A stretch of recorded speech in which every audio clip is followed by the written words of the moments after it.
All right, guys, it's Tuesday night. You know what that means? Another live cast show. That's cooling down quick across the country, right? It's getting cold up north. They got some snow. I was talking to some friends up there over the weekend, and icy and snow and all that good stuff. They can keep it. Um, so tonight, I figured we'd have a little show talking about fall fishing, the fall transition. It can be a tough time of the year. With that being said, we got a guy that really knows how to catch them and catch big bass tonight. We'll bring him on, Kelly Jordan. What's up, KJ? How you doing? Good to see you, What's Ricky. happening, brother? I'm It's a just little. looking through some of my favorite baits right now, trying to figure out which one of my, we can talk about and kind of get lined out. I got a whole bunch of favorites for the fall and winter time, so pretty excited. And that's the fall. I was just kind of saying before I brought you on the screen. The fall can be a tricky time of the year to fish because Yeah. it as the lake turns over, it can really mess the fishing up. Um, So let's hop right into it. It's getting cold across the country, and up north it's kind of past the fall. It's snow and ice and all that stuff. So why don't you just kind of get started on some baits and techniques and things that you would use if you were going out today in a fall situation. Let's talk a little bit about water temperature, and I'm sure we'll get some questions as we go along. Yeah. So the main thing about the fall, um, it's just like when I mean, uh, it's the bounty of the harvest. Okay, it's just the acorns are falling, the deer are eating the acorns. Everything's hitting stuff that's been growing through the all summer into the fall. In the bumper crop that's been growing on our lakes across the country are shad and other bait fish that you have. So one thing about fall and wintertime that um, is predominantly, you know, big time key is chasing the bait fish. Now we do that year round. I get it, but in the springtime maybe you deal more with red baits and crawfish patterns, post spawn maybe more bluegill patterns. Summertime can be a whole lot of different things, but in the fall, it is.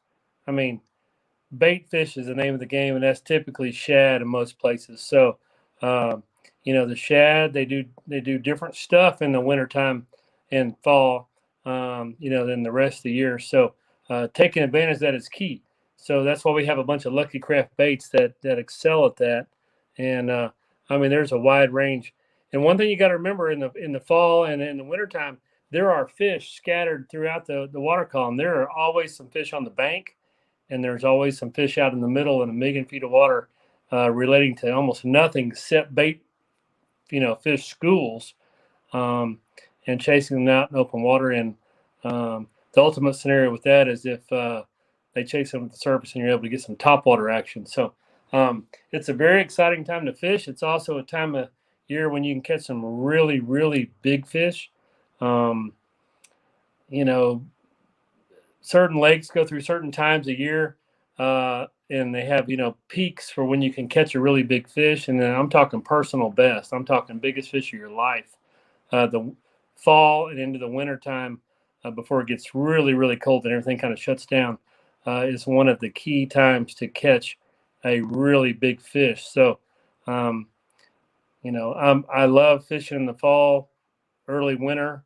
Um, the biggest day I've ever had personally on the water, for the biggest fish I have caught, biggest 5 and or 10 fish in one day, was on December 13th here in Texas. So this is right in the middle of that zone. So it's an exciting time of year. Not many people on the water. You get a lot more of the lake to yourself, so that's exciting as well. But man, what a great time to be out there. For sure, Kelly. A lot of guys are in the woods hunting, and you do have a lot more room on the lake. We're getting a couple questions coming. We're going to hold those for a few minutes, and just you talked about top water. So what would be some of your top water baits you would have tied on the deck of your boat to start off with? Yeah, so we're getting kind of late in the fall into the winter, so a top water is kind of a dream, but it can still happen. Don't be afraid. My favorite topwater for schooling fish is a gunfish, either a 95 or a 115. The 115 is obviously bigger. I don't have it right here. I have some more typical wintertime baits kind of on deck, but I can find one kind of quick. But That's all right. Let's just talk about, the jerk bait being a staple in the fall and some water temperatures where you're going to want to start to throw that thing. Yeah. So there's several, I guess, classes of baits that really do well in the fall and into the wintertime. You know, jerk bait comes to mind. That's number one. That's kind of a standard. The fall and the wintertime, it's probably it's been the jerk bait has been expanded throughout the year now, as everybody knows, especially with the active target and live scope forward-looking sonars as well. But it's always been a staple for the cooler months of the year. It really shines. It's a great way to catch fish. There's a million different baits, but Lucky Craft has always been on the cutting edge of making the most realistic and best action you can have. And one of my favorites, there's a whole bunch of Lucky Craft jerk baits, but probably, and I think it's the one that started the whole deal, just the epic epicenter of the modern age of suspending jerk baits is the old Pointer 78 right there. That's it. So let me just stop you real quick and ask you, without showing my age or your age too much, there was a time when guys put jerk baits away. It really after the winter, they were kind of like a wintertime bait, early, late fall, early winter, or all through the winter style bait. What other than the active target, what's changed that? I mean, this, and I'll even go a step further and say the same thing with like the LV series, the rattle baits, the rattle trap style baits. You see guys throwing those all year round now. Have we just gotten smarter as fishermen? Well, a suspending jerk bait is, that's a great question. I don't know when you're able to know right where the fish is with the new sonar and stuff. There's, we have always known, and I have done very well in some tournaments in the shad spawn time of year, which is typically post spawn. Water temperature is the upper 60s, low 70s, right after the basket done spawning. A jerk bait was kind of a secret for a while, for many years, but that was kind of like windows, if you will, for suspending jerk bait. But as we all know, it is, the thing about a suspending jerk bait is it's probably the best imitation of a bait fish that you can have. I mean, the finish, especially in the Lucky Craft crankbaits, that's always been a signature deal. It just looks like it looks in the water. It just looks like a shad. It sits motionless like a stunned shad, or a shad is just waiting there to be eaten. And since the primary forage of bass is bait fish year round, even it's a bigger part of their diet in the fall and winter time, but all year round they can't resist a perfect bait fish imitation, and that's where jerk bait shines, always has.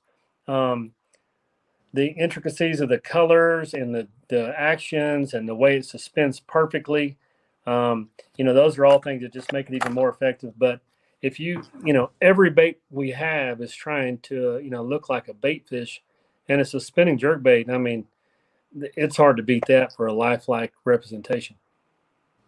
Right. Talk some about the different scenarios that you look for in the fall, things you like to fish.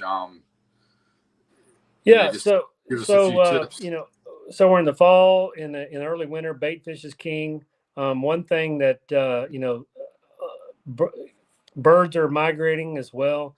And these are shorebirds, seagulls, pelicans, cormorants, what have you, loons even. We have a bunch of loons in Texas in the wintertime, believe it or not. They all come down, and those are all indicators of where the bait fish are. So make sure that you have your eyes open. Watch for birds. Watch for activity. Watch for blue herons sitting on the shoreline. Anything to give you a key to an area that's bait rich. Of course, sonar is key too. You can idle for 1,000 miles with your sonar to find bait fish, but it's easier to be running on plane and covering a lot of water and be able to get in the zip code pretty quick. And Right. birds are probably the best indicator you can get. Also, if you have a real slick day, just watch the surface of the water. You can see the balls of bait up and just a little bit of disturbance of the water and what have you. But man, I tell you, there's no better bird dog in the fall than birds. No So doubt. follow the Like flying. birds. Follow the birds. Yeah. Mm-hmm. How about your rod and reel setup for throwing the jerk bait? Can you talk a little bit about that? I didn't ask you to bring one out tonight. I just figured you kind of talk about it. And Yeah, so you want to match the weight of your jerk bait. Now, Lucky Crest has a million different sizes of jerk baits. You have big, long, heavy ones to pretty small ones. A pointer 78 is probably about as small as you would get. It's about a 2 3/4 inch bait. Probably weighs, I don't know, 3/8 of an ounce or what have you. But you want a pretty light action rod. Kind of think crankbaits, treble hooks. You want to, have a lot of fun to fish with. Nice soft action. It's pretty light. 10, 12 pound line is probably about perfect. You could maybe go to 8 pound line. Anything smaller than that would kind of scare me. But 12 is pretty much all you need. You're trying to get the least visibility of your line. Also, the smaller diameter helps the bait, track better and do its little thing. And it's walking the dog action or whatever underwater. And you get more bites. Softer action rod. I like a 6 to 7 foot rod. I don't go typically over 7 foot on a jerk bait simply because it's pretty easy to overwork your bait when you're giving it the twitches. And you got to think about this: the longer your rod, the longer the tip travels every time you give it a jerk. Okay, so do that sometime when you're working a jerk bait or what have you. Watch your rod tip and look how far it travels. You'll see how much it moves. Now, you want it to move a lot, but you don't want it to move too much and overwork the bait, overpower the bait. So there's a fine line there. right. Is there a particular rod in your lineup or the Duckett lineup in general that you would recommend to somebody wanting to go out and find a good all around jerk bait rod? Yeah, well, I have signature series rods. Gary Klein has some great signature series rods. I think everybody should do their go through all the rods and find what is best for you and what you like and what feels best in your hand. We have probably some. I use they're my favorite, the Duckett fishing rods. But like I said, I'm not going to pick in on one or the other because I have some friends that have them. But I have a few. Gary Klein has a few. There's a few more out there in the signature line, and then some other models as well. But anything between 6 foot and 7 foot long. You could even go to a 5.5 foot if you really like to. But a 6.5 foot is probably perfect. Medium action is probably the best. And what that allows you to do is you have the softer action when you hook a fish. You do have treble hooks, so you don't pull the hooks out of their mouth. You're just able to kind of keep tension on them. It's a joy to fish with all day long. You have a pretty good feel. It's got a nice little tip to where it's going to make that bait twitch back and forth. You always want to throw your slack back at the jerk bait so it'll sit still. And that's just one little sidebar. If you reel in your line right after you make a twitch of the jerk bait to get it tight, well, the jerk bait's going to come towards you. You don't want that. You want to fish it on slack line. So it's a lot like fishing a Cinco and a wacky worm, if you will. But go look at the Duckett line. There's some fantastic rods. Medium action is key. 6 to 7 foot. Find one that fits you perfect, and you're not going to go wrong. So basically, somebody that doesn't really know what they're looking for, the best thing for them to do is maybe go out with a buddy and see what he's using, go out with another buddy until they find something that they like, that fits their build or style of fishing or whatever you want to call it. Yeah. We got a couple questions that popped up here. Let's go ahead and get to those real quick. Walter Jones wants to know, do you downsize your crankbaits during the fall? If so, what size square bill do you use? Well, that's a great question. That's the next thing I had on deck right here. Square bills are awesome in the fall. 1.5 is perfect for the fall. That's kind of the standard size. We all know that. I have a whole pile of them right here that That's of them there. put together. But yeah, 1.5 is perfect size. Um, there are a lot of small bait fish in the fall. In the winter, there are also some really big fish.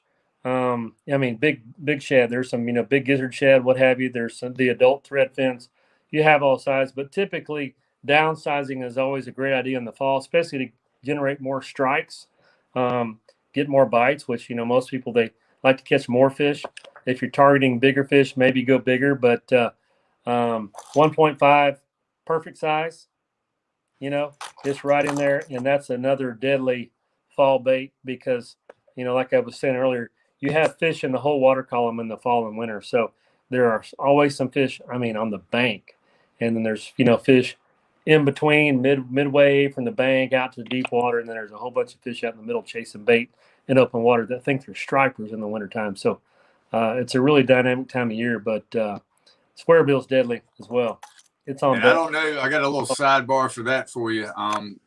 As far as changing the hooks, a lot of guys will change the hooks out. If you follow Bass 365, you would have seen a couple weeks ago. I was fishing with a buddy of mine's pitcher for the St. Louis Cardinals AAA team. Mm-hmm. First cast, first spot, catch a fish, go to flip into the boat. The crankbait comes out of its mouth and right in the palm of my hand. You caught a hook, huh? It was so the hooks on the 1.5s are fine from the factory. You don't need to change them. Don't let anybody fool you. So here we go. We got another question. JMavs 508 wants to know, when you get a top water blow up, do you throw back with a top water or do you follow up with something different? That's a great question. I always would, I try to follow it up. You think they're going to hit it again. If they don't, jerk bait is the ultimate closer. So spinning jerk bait, throw it in there, twitch about where they hit, and just let it sit there until your line takes off. That typically is just a closer right there. And how about this one? Can you talk some about the different jerkbait cadences that you use? Yes, absolutely. There's no right or wrong answer on jerkbait cadence. The fish will let you know while you're fishing. Typically, I fish them pretty fast. I don't give a lot of pauses, until I maybe get a bite or two or maybe a follow. You're trying to find the fish too, unless you're looking at them on your active target now, which we do have. That's a whole different ball game. Then you can watch what the fish is doing. If he's, speeds up, slows down, loses interest, moves off. But, just fishing, if you don't see the fish, I cover water pretty fast. I give it a, 2 jerks and a pause, 2 jerks and a pause, maybe give it 1 jerk and a pause, maybe 3 jerks.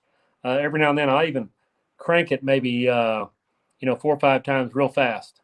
You're just trying to move. You're trying to get a reaction. So much of bass fishing is just like, if you think about it, if you had like a cat over here and you're trying to get him to jump out and bite a feather you have on the string, you're just trying to generate a strike. You're trying to do something, trip the trigger, make sure that they're going to bite that bait. No right or wrong answer. It's just giving a different look. But typically, until I catch one, I'm going pretty fast.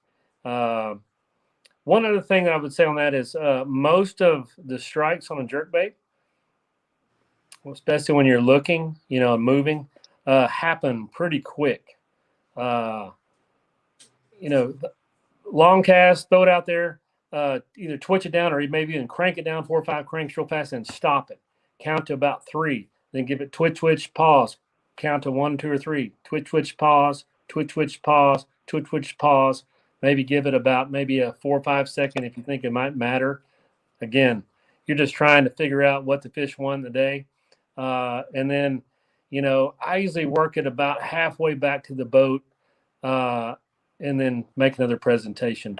You can get a bite. They'll follow it all the boat, all the way to the boat. Every now and then you'll get a strike close. And unless you're looking at them on these, new sonars, that's a whole different ballgame. But typically most of your strikes occur within probably the first 10 seconds your bait is out there. So keep that in mind. That'll maximize your efficiency as you're covering water. Not to say you can't, I tell people all the time, if you're fishing a Cinco, yeah, you can drag it all the way back to the boat and it can take you 5 hours. You might catch one on the 4th hour, but most of your bites will occur on the first time the Senko drops and you pick it back up, and the second time. That's usually 75% at least of your strikes. So if you figure out your time is time management, and that's one thing about tournament fishing is time management. You try to hit the highest percentage thing that you can. That'll help you cover water. Cadence is pretty quick, but you do have to remember that almost all of your strikes on a suspended jerkbait happen when the bait is sitting still on slack line. So you got to remember that too. So you got to let it sit there, but you want to move it fast, if that makes sense. What about water? Water temperature, I would imagine, has something to do with that, yes. that pause. If you're fishing in the wintertime and, we're getting really cold, like we get, the water gets below, say, 52 degrees for whatever reason, 52 degrees seems like a pretty, excuse me, a pretty big line. 52, 50 degrees, what have you. That's when the fish kind of go to when they really can slow down. That's when you might, let it sit for count to 10.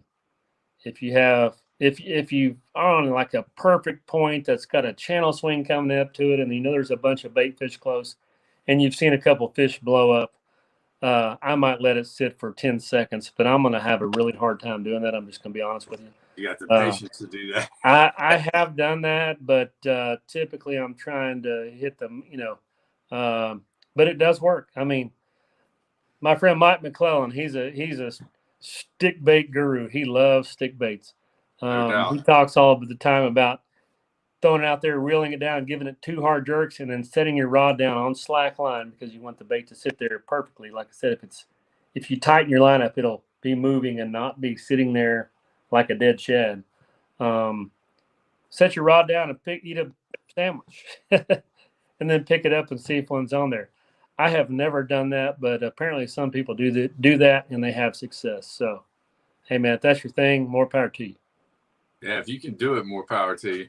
How about this one? Silent baits versus rattling baits. Okay, that's okay. That is perfect question. So that's one thing that the Pointer 78, and I learned this lesson the hard way in Lake Toho in Florida, courtesy of Randy Howell, of all people. So, man, I have my favorite Lucky Craft jerkbaits out, and we're in the very first inaugural Major League Fishing event on Lake Toho. Johnny Morris was there at the kickoff ceremony the first day. The fish are schooling. They're chasing bait, highly pressured. They sprayed the grass a lot, so the fish are just kind of, it's just there's a bunch there, but they just don't really get that fired up, but they do a little bit. And then they're so pressured that they can be hard to catch. Well, I didn't catch much the first day at all, but I was around them and didn't catch them. The second day, I got on a roll and really caught them good. And my 1-2 was on a lipless crankbait and the suspending jerkbait. Now, this is in January. This is wintertime fishing, which is kind of like fall everywhere else because it's just Florida. But you okay, Ricky? Cooper got a hold to me. You're all right, bro? Okay. Anybody that watches the show knows Cooper's a disaster.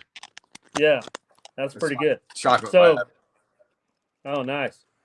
So anyway, the third day, we're trying to make the finals.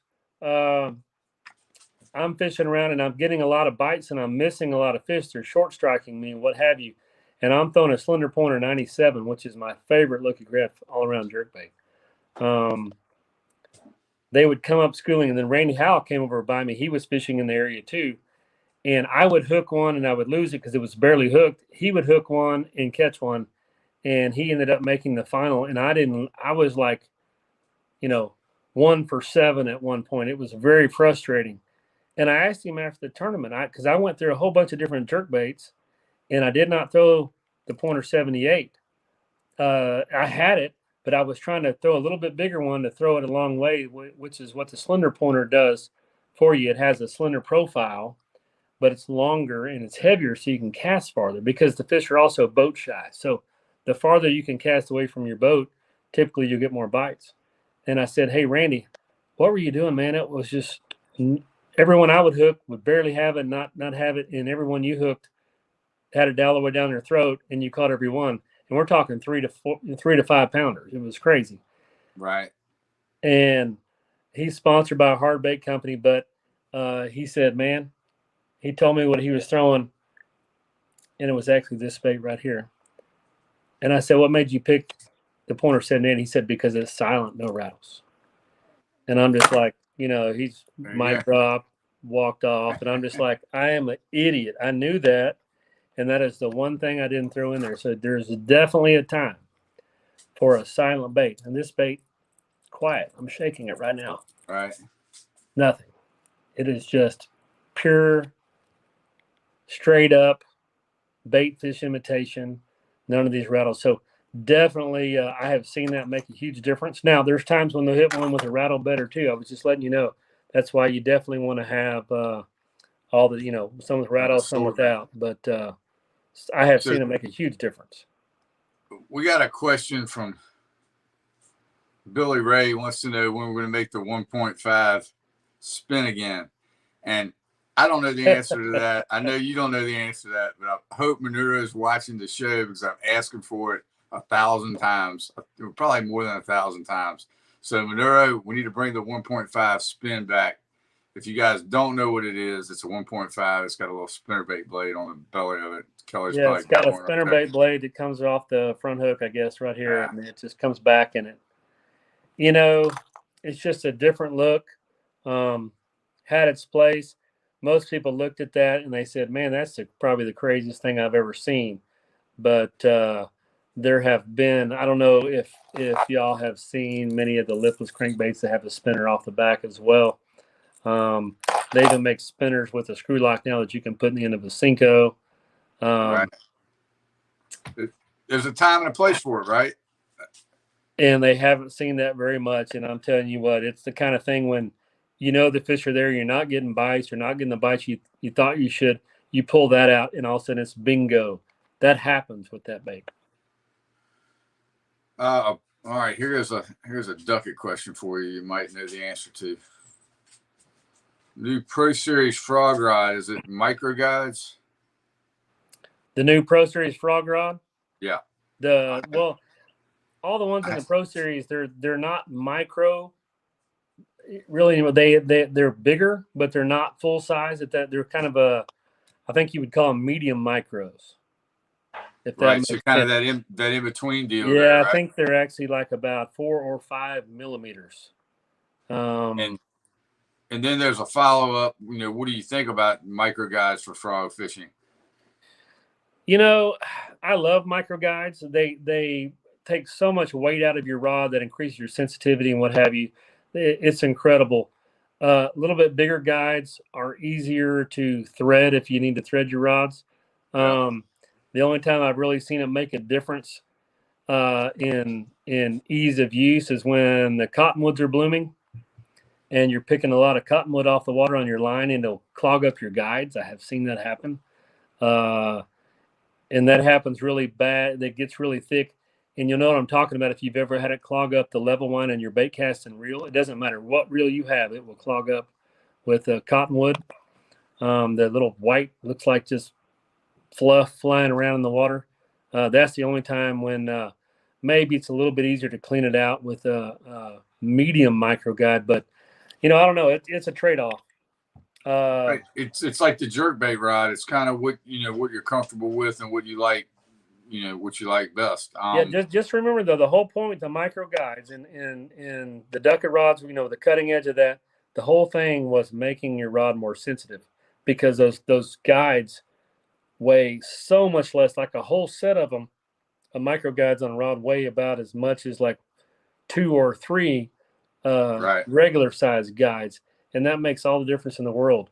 It makes a tremendous amount, and it's easier to fish. Your rod's lighter. You don't really think about it.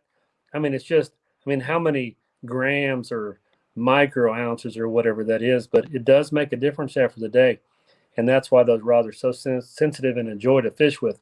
The medium micros is kind of a hybrid. I don't know.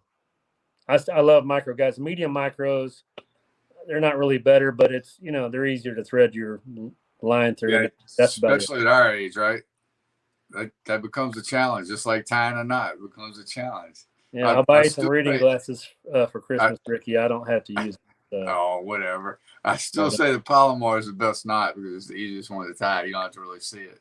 But anyway, here we go. depends what kind of line you're using. That's my opinion. Israel wants to know, like, this month he's using a jerk bait, not getting a lot of bites, but still catching them on a worm, and wants to know why. Well, it's hard to say, not knowing where he's at, right? What part of the country he's in, so maybe you can drop that. So just remember the perfect conditions for a jerk bait.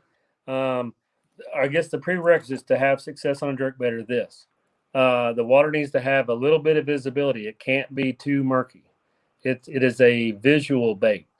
If you have a pretty heavy stain or what have you, it's not going to be really good jerk bait conditions. The jerk bait also probably isn't good in, at night or if you have really low light conditions, unless it's a really clear day and you have really clear water. So it's not a totally clear water presentation. Just keep in mind, you need to have a pretty good visibility, and you need to be around bait fish or where, fish are chasing bait fish. If you have found that a jerk bait, man, it's going to be hard to beat if you can get it in front of the fish. So, those are the prerequisites.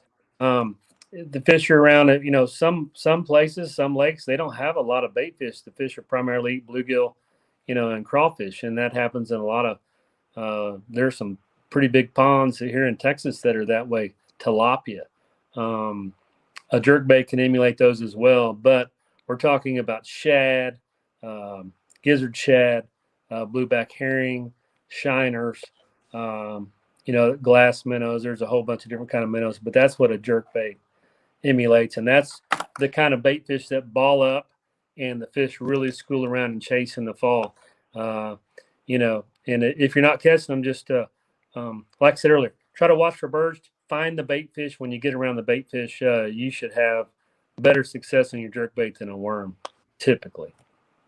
All right, so we got another Monero question here. Any plans to bring the flash minnow back again? I would say drop that. If you have a question about baits or what's coming, what's been and gone and coming back again, drop it on the Lucky Craft page. Monero, monitors that thing well and will get back to you for sure. There's a couple MLF questions. We'll save those towards the end because we can kind of talk about that. How about the LV series? Let's talk about that a little bit and how versatile of a bait that is. Okay, so we were talking about downsizing in the fall. Getting the amount of bites is always, that's like the most fun days. You go out there, just get a bunch of bites, especially if you have, family, kids, or you're just out there fishing. Or if it's a tough day and you're not getting bites, fall is when you downsize for sure. And it's not just hard baits, downsized jerk baits, downsized lipless crankbaits. It's spinner bait, smaller blades on your spinner bait, smaller topwaters, smaller pretty much everything, because there is a crop of these bait fish that haven't matured yet that are pretty small. There's the adult ones around as well, but to get the bites, downsizing is key. This is an LV 100. This is, about a quarter ounce. It is, I'll just tell you this, as far as I know, this is Skeet Reese's favorite lipless crankbait on the market. He's told me that a million times. This is his favorite one. This is his go-to lipless crankbait to catch fish on. I caught a lot of fish as well. I have my own favorites. I move all over the board, but this is his number one confidence lipless crankbait, Lucky Craft LB 100 right there. This is Aurora Black. It's kind of like chrome blue back with a black right on the top center. Great color. And then, the other extreme is an LV 500. This is a very heavy, I don't know if you can see the color, it's bright red. I don't know if you can see that, with an orange belly. And we'll talk about that too. Getting into the wintertime, pretty soon we're going to be back to when reds start working again as well. But this is an LV 500. It is a very heavy lipless crankbait. It likes to drop on its head. It can hit on the bottom and sit on its head. like this, and it's a really good rip bait, yo-yoing it on the bottom. That's pretty key a lot of times in the fall too, when fish are on the bottom and you're trying to generate a strike, especially in deep water. This is about a 3/4 ounce bait, and it's a very small bait for a lipless crankbait to weigh 3/4 ounces. So you can cast at a mile, cover water quick. It's very loud. I don't know if you can hear that. And it's deadly. It's totally different movement than the LV 100. You can see the size difference there. Not huge, but it weighs like 3/4 of an ounce, and this is a 1/4 ounce. That's kind of like two ends of the spectrum in the Lucky Craft lipless crankbaits. Both of them are deadly. And then there's a whole bunch of intermediates. So Kelly, what's the deal with the red? What's your opinion on the red? Why is it so good? Well, I mean, red really, once you get into the dead of wintertime, and dead of wintertime, that's coming up. That's in, another month or so, mid-December, and, all the way through March. Shad patterns are still fantastic, but that's when the reds start to play. So that's when you want to have them ready to go. The reds, pretty much imitate a crawfish. And so the big females have been eating all fall and all wintertime, and then they're making their eggs.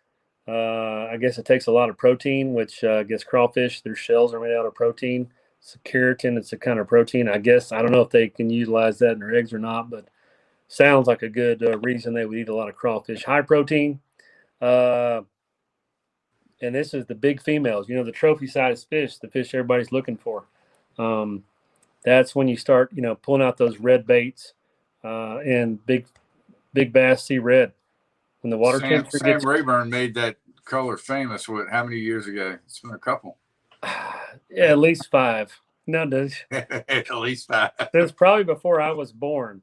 Red rattle trap or a Lucky Craft is that's not the standard. But this color right here, that crawl pattern right there is deadly. That's one of Takahira's favorite colors too. Yes, it is. It's fantastic.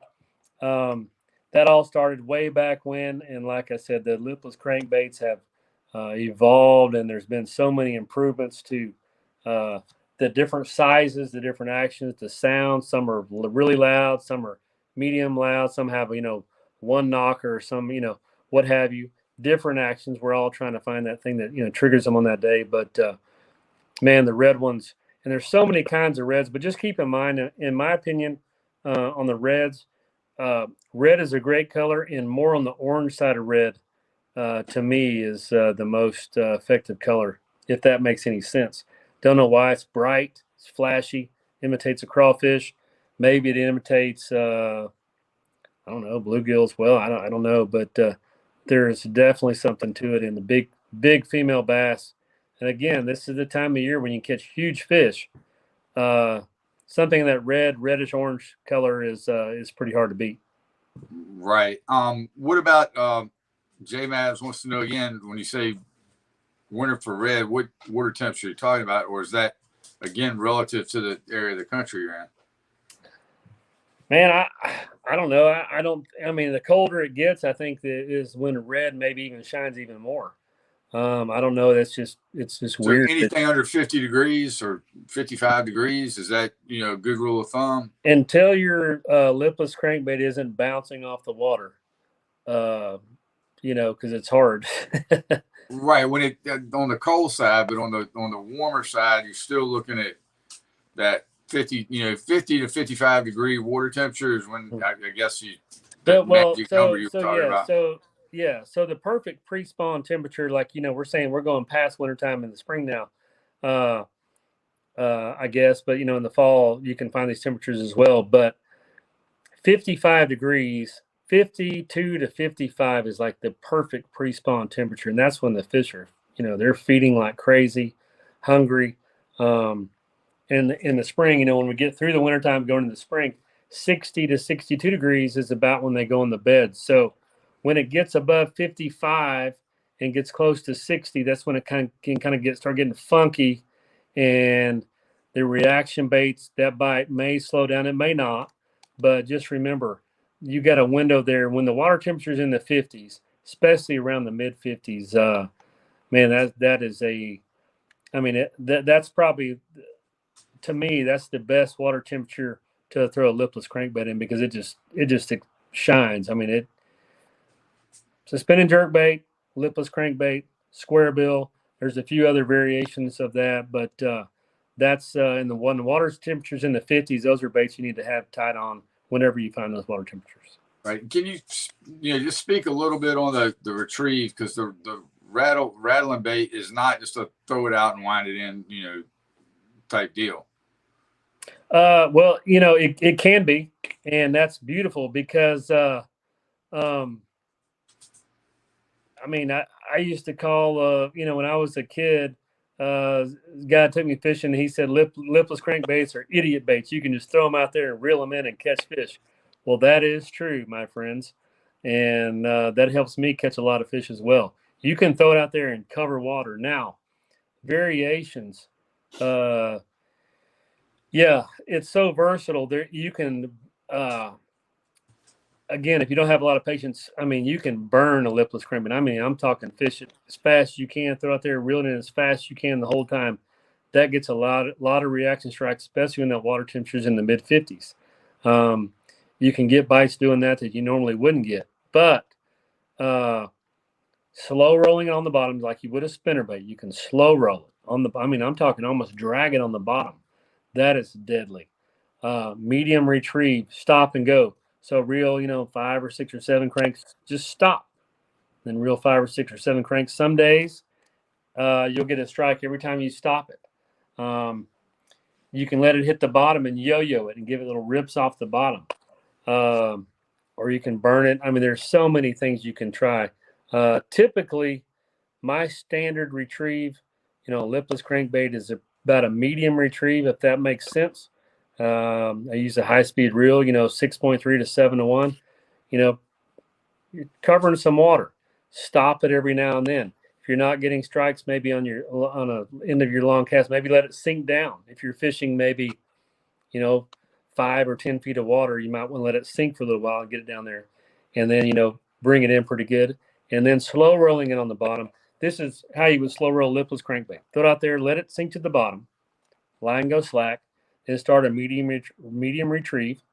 And then probably halfway back, I would stop again, make sure I was on the bottom, let it sink back down and touch the bottom, and then just go just as slow as you can go and still feel it wiggling and vibrating. A lot of times that's deadly as well. So, I mean, we'll put a there's little no wrong. The sidebar beauty on of a that. lipless crankbait, there's no wrong way to fish it. That's the beauty of it. It is the easiest bait in the world to fish. Right. And we'll put a little sidebar on that too. You don't want to do it on a bottom that's got a lot of stumps, because then we just look like we're trying to sell LV. They're good plug knockers. Well, if the bass are there, man, you got to do what you got to do, man. That's right. That's right. You never know. We got another question here about going back. We're jumping around a lot tonight, guys, but the questions have been excellent. I think that's one of the things that we do is we allow the fans to really interact, and and I wouldn't have asked a lot of these questions. So you guys have at it. Kelly's here for a few more minutes with us. Spinning bait casting, which is better for the jerk bait? And we kind of touched on that with the bait casting equipment you use, but is there a situation when you'll go to a spinning rod for a jerk bait? No, I don't. But there's nothing wrong with the spinning rod if you're comfortable with it. The hardest part with the spinning rod, I think, would be to keep the cadence on the. Right. It's hard to walk the dog on a top water with a spinning rod. It can be done, but working a spinning jerk bait is a lot like walking the dog on a Sammy top water. It's very similar, and you just have more control over the line retrieve, and it kind of stays in your hand, and you manage your slack as well. But if you're able to compensate on a spinning rod, more power to you. Nothing wrong with that at all. It's just, I think it's easier for most people, myself included, with a bait caster. Right. I think, from what I've seen, in windy situations, you may be better off to throw it on a spinning rod if you're fishing points or something like that. But you're going to be limited on the size unless you're using like a huge spinning rod. J Mav, man, I appreciate all these comments, guys. Some guys saying some nice things about Bass 365 here. I like that. J Mav wants to know what colors in tannic water. Jerk bait is pretty much a clear water bait, right? Tannic will work as long as if you can stick your rod in the water and see it about a foot down, a foot and a half, that's good enough visibility. One thing that'll probably tell you is typically your fish will be shallower. And a lot of times when you have a little bit more stain, they're more target oriented, meaning they're closer to structure, meaning a dock, a stump, rocks, standing timber, grass, what have you. That kind of helps a little bit. But in tannic water, if you can see, I've caught a ton of fish on suspended jerkbaits in tannic water.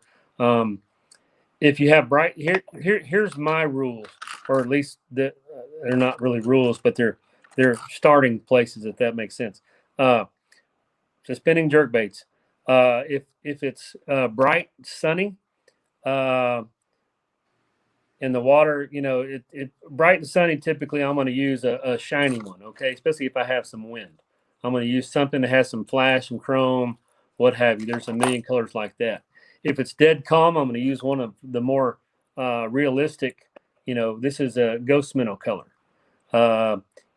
Calm, sunny, nothing moving. That's kind of when I would go to that. If I have stain or if it's early and late, and I want to just get a reaction and get a fish come in, that's when I go to more like this is chartreuse shad right here, white with some chartreuse through it, or maybe even a table rock shad, which is a total chartreuse color, something bright that they can see. That's a solid color. So pretty much you have your translucent colors, you have your shiny colors, something chrome, something flashy, and then you have your solid colors, which are white, different shades of white, maybe chartreuse, and you might even have some more green stuff like that. But those are the basic families that I'd use for a jerkbait. And if it was more tannic, I might be tempted to go to one of the more solid colors, more like a chartreuse shad, very visible and stained to tannic water. So this one might be another. Go ahead, Kelly. So this is a bait I was going to talk about that is one of my favorites when the water gets really cold. A lot of people may not know what this bait is. This is a Lucky Craft. Excuse me, I've had a cold. Lucky Craft Slim Shad D7. There's also a D9. That's just the size. The 9 is a little bit bigger, but it's very slender bait. Okay. And it looks like a crankbait. You can crank this bait. It has a really tight wobbling action. It's got a little bit of rattle. Not much. It's just got a little subtle rattle. But here's the kicker. It suspends. So this is like a hybrid tight wobble cold water crankbait that suspends. So you can reel it down. It has a great real tight wobbling action and stop it, and it will sit right there. You can also work it like a jerkbait. It has a big bill, which makes it really kind of dark when you give it twitches, and you stop it and it will sit right there. It also gets down pretty deep. You can get it 8 or 10 feet pretty easy on a long cast on 10-pound line, especially the Slim Shad D9, which is just a hair bigger. Either size though is deadly in the fall, and this is one of my go-to baits in the fall. And if you don't have some of these in your box, now's the time to get them because man, when they're on this thing, it is lights out. I love this bait. I don't leave home without this bait ever. Did you say it's a tight wobble or yes? Very similar to that mid-Atlantic killer bait, the Shad Rap, right? Except it's got a rattle in it, so I definitely see that could work. I mean, it's similar. It's got a bigger bill and it suspends. Yeah, exactly. So it's a hybrid. For years, I saw guys putting suspend strips and everything else on that other bait. But that right there looks like it could be something that could be deadly. Real quick, Randall wants to get back to our fall fishing show. What areas of the lake would you start in during the fall? Well, okay, so this is a pretty fun time of year because the search is kind of condensed, if that makes any sense, which makes it easier.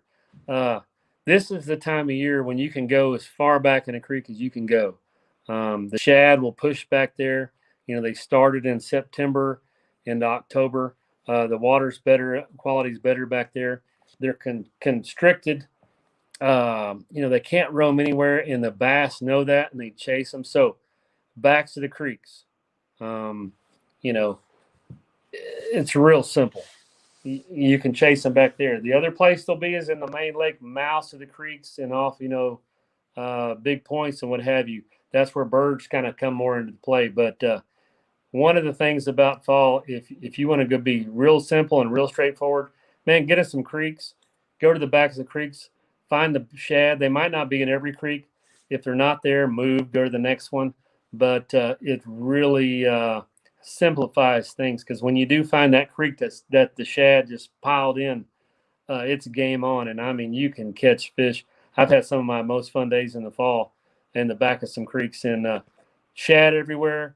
Fish are, you know, every now and then come to the surface, even when the water got really cold, too cold where they would hit a top water. But I just murdered them on a jerkbait when it's, you know, I've caught them in that situation when it's been snowing before. Wow. Lake of the Ozarks, Missouri. I'll never forget one time I had a school in the back of a pocket. I mean, way in the back of a long, narrow creek. The whole creek back there was maybe 7 feet across the whole thing, you know, back of a long, windy kind of canyon. And there must have been 10 million bass back there, because you would catch one about, if you didn't catch one every cast or other cast, something was wrong. And then half the time you would hook a shad on one of the hooks of your jerkbait. It was awesome. Crazy. One of those days you dream about. How about this question? I don't know if you know the answer to it or not. Where can I get the KJ Flat 1.0? You know, that's another Monero question. Yes. Put that into a Lucky Craft, and I'm all about it, them being available, but they are spotty and you can find them. And then, you know, I have people always look on eBay. So yeah. I do have a few, but they're not for sale. Imagine that. Well, Kelly, we had a couple quick questions and about MLF, and we're getting close on time here, but somebody back up there, I can't find it now, wanted to know what your true feelings were on Major League Fishing. Man, I love Major League Fishing. It's the format that we have. It's like the truest form of competition. You know, I've made my tournament career with a 5-fish limit, no doubt. The game is, you know, change is hard. And it is a very hard format to compete in that when you can catch a lot of fish and rack up some points quick. But you do get credit when you really figure out how to catch the fish and just rack them up. You get credit for that. You know, back, you know, when it was 5-fish limit, you kind of max out what you were going to catch. Then you would, you know, let your fish rest, leave them alone. For instance, I could catch 25 5-pounders in one day, and I'd have a 25-pound stringer. Right. Somebody else could catch 6 bass in one day and catch, you know, a couple medium fish, 2 6-pounders, you know, and a 10-pounder, and have 30 pounds and beat you pretty good. Right. But you were just whacking the, you know, the 5-pounders. I've seen that happen a lot on, like, for instance, like Kentucky Lake. You get credit for that. It's the truest form of competition, our format. You know, it's different, but it's the most fun to watch on TV. And then you don't have dead time in the end. The competition goes down to the very end, and somebody can come from way back and come up. We've seen that a million times. It's a lot more like much more the mainstream sports. And the other thing is, too, is you do know where you are the whole time. that's a blessing and a curse, I guess you could say. Right where you are the whole time. And like pretty much any other sport, where you are in the competition. It helps you make decisions or adds to your despair if you're just getting killed out there. But it is good. It makes you force yourself to do stuff and make changes. And then you also know where you were. It's not like everybody shows up in a huddle and then everybody weighs in and says, "Oh, by the way, you caught them the best. You win." You're like, "Yeah, all right, cool." It's great. It's just a total different dynamic, and it's much more like a competition in sports that I've always competed in my whole life. So that is the difference. Um, it is truly, I can't even describe it more than that of how intense the competition is. And if you have never experienced in it, you can go do Major League Fishing has an app where you can have your own tournament. And have it with your friends. Just pick up, show up at the ramp with 3 or 4, 5, 6, who knows how many anglers, and have your own competition. Try that sometime and see what it's like. Just to where you know what it's, if you're that really competitive, it's like I said, it's awesome. Never a dull moment, and you're done. When it's over, you're like, whew. I'll tell you from being there from the first one. It's intense, and I agree with you that change is something people don't like. And there's something to be said for the 5-fish limit. It's no doubt about it. But I've had anglers come up to me and say, "This is going to kill me because I'm going to stress out and have a heart attack from watching the score track." It is intense, isn't it? It is. Man, I think there's definitely room for everything going on out there, and just watch one, because how many times have we seen a guy be 10 pounds back with 10 minutes left and end up winning, on a fish flipped over the gunnel with time running out. I mean, it reminds me of a basketball game and with a buzzer beater. But the best thing about it is how good it is for the fishery. It's when you're catching the fish and releasing it right there. Nobody will ever convince me that it's not great for the fishery, especially during the spawn. I mean, it is fish friendly, and that's why we have those penalties there. And those penalties are also there, because, heck, man, if you screw up, you're going to have to sit down. That creates a little bit of competitive advantage for somebody who does it right, if you will. That's right. That's exactly right. One thing I will say is, I'm a fan of fishing. I watch a lot of different competitions online. They're all great. But I will tell you this, challenge you, and this is as far as the competitors competed in all the different formats. If you watch live fishing competition, the speed of the game is so different in Major League Fishing. It's not even comparable, because when you have a 5-fish limit, I've done it myself a million times. You pick your weight and you catch what you think you're going to weight, and then you coast. And then you either are practicing or hoping nobody else catches them. You wish the weigh-in would hurry up. You go ahead and get your credit for your fish and be done and get ready for tomorrow. And that's great. It's just a whole different style. If that's that's your favorite, more power to you. I enjoy that competition as well. But if you watch it online, the speed of the game. I mean, I've watched these competitions now and fishing Major League Fishing for so long. I watch an angler catch a fish, and they sit around and talk about it for 5 minutes and rig their baits up. They're comfortable. Okay.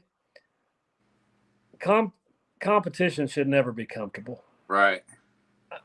I mean, I just sit there and go, man, get your bait back in the water, dude. Well, you just caught a big one. What are you doing? Hurry up. There's probably another one right there. Come on. Let's go. And that's just from having my brains be in so many times from these competitors in Major League Fishing and watching the score track just boom, boom. It's, hey, it is what it is. It is for real. You can make a huge comeback. And there's been some epic comebacks before. And a lot of that, sometimes those are created because somebody knows that they have nothing to lose and they're going to just lay it on the line and make an adjustment. And that's what, that's what's fun about sports. And if you're a sports fan, that's something to love about Major League Fishing for sure.